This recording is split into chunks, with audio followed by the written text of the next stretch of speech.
Hola, ¿qué tal? Este es un contenido extra de la lengua especial. ¿Por qué? Porque vamos a tener en esta pantalla y en esa también, de alguna manera, a Ryan Reynolds, un actor, no se los tengo que presentar, el protagonista de Deadpool, pero en este momento no es lo más importante esa película porque estamos hablando de una nueva, que es lo que da a colación a que yo pueda conversar con él.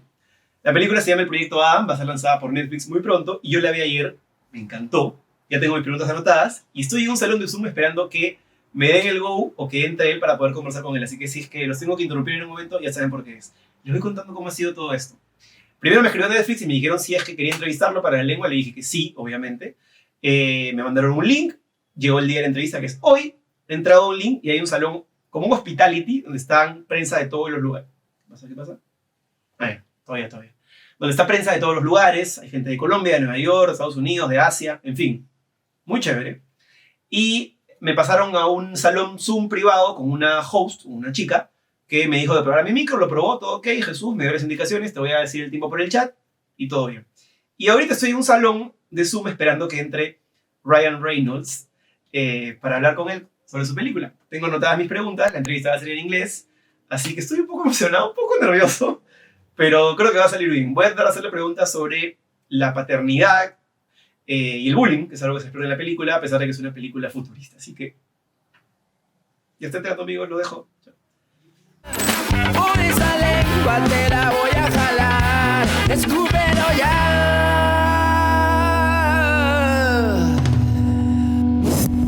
Esto es La Lengua, presentado por Cambista, la primera casa de cambio digital del Perú. Lenovo, Smarter Technology for All. What's going on, honey? It's the third time you've been suspended for fighting.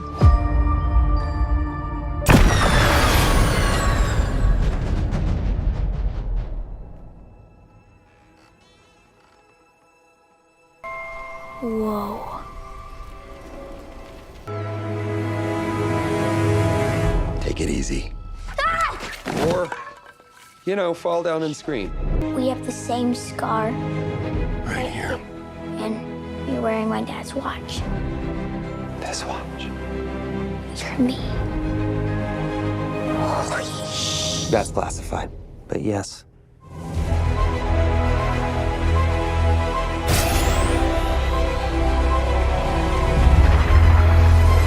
Time travel exists.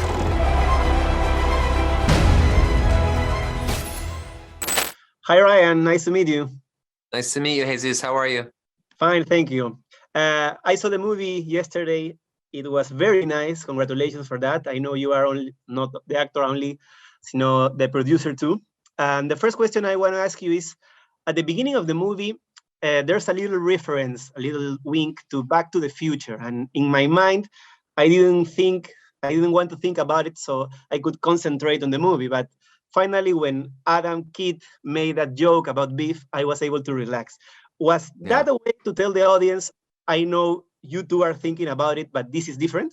Yeah, it was important for us to sort of, I know that seems like a throwaway moment, but it actually was very important for us to sort of, to alleviate that exact thing that many audience members would be thinking about. This guy understands everything about his future. So we learn in that moment that I'm both irresponsible because I have no business traveling back in time the way I have, just to go find my wife. It's basically, the most reckless thing I could do.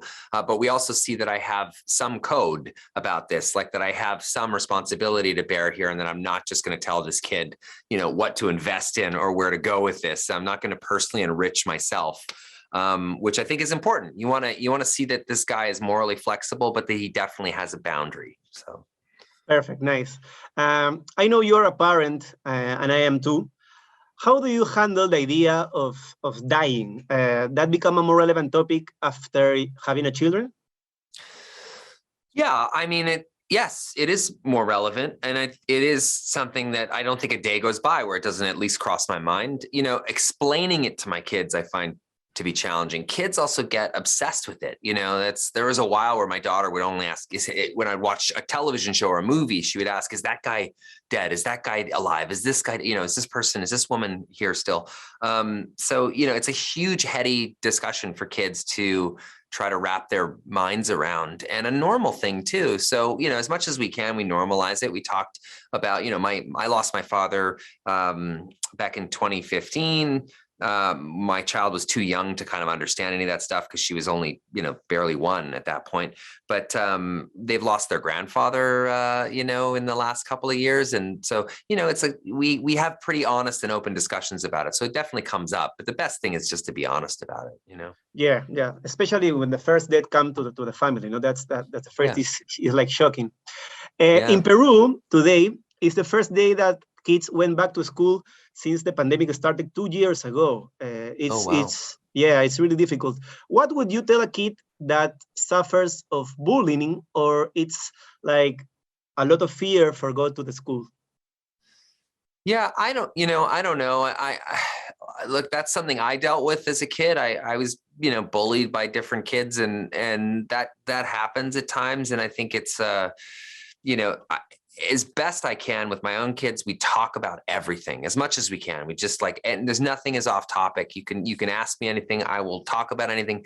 And then it's really important that kids, I think they look at parents kind of like superheroes, right? They look at us like we, are impervious to being hurt or sad or failing, all those things. So I think talking about the successes that I might have in my life are as important. Talking about my failures are as important as talking about successes.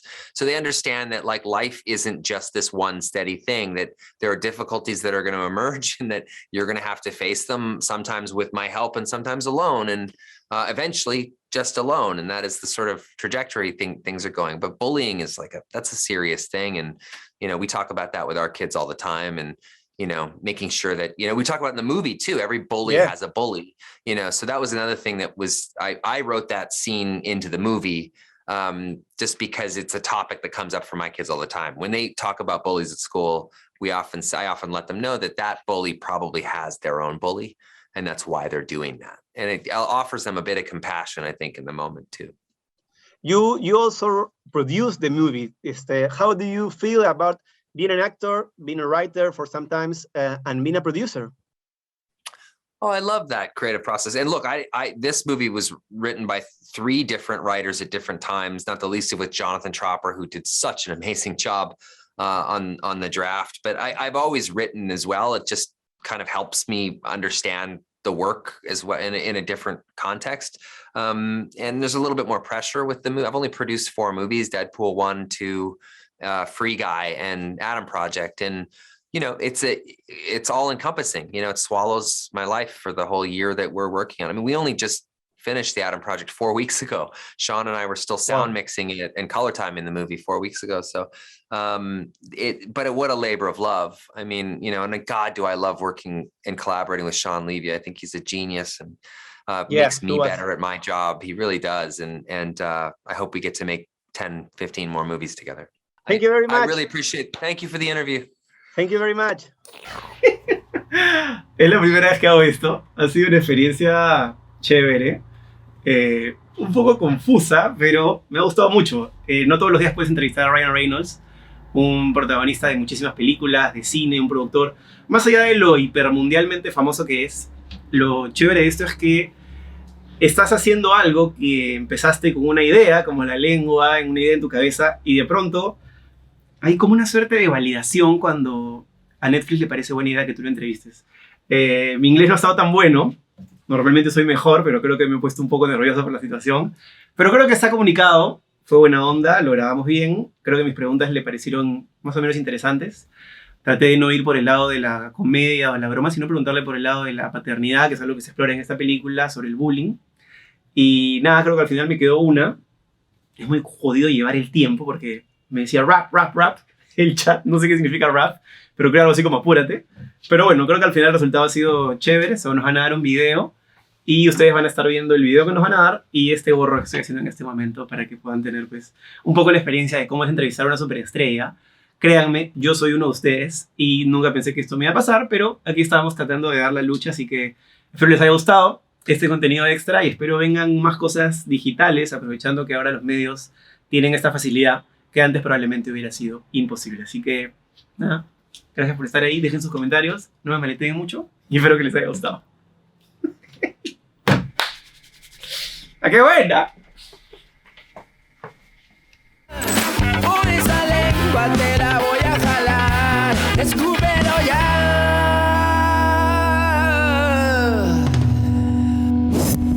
Esto es La Lengua, presentado por Cambista, la primera casa de cambio digital del Perú.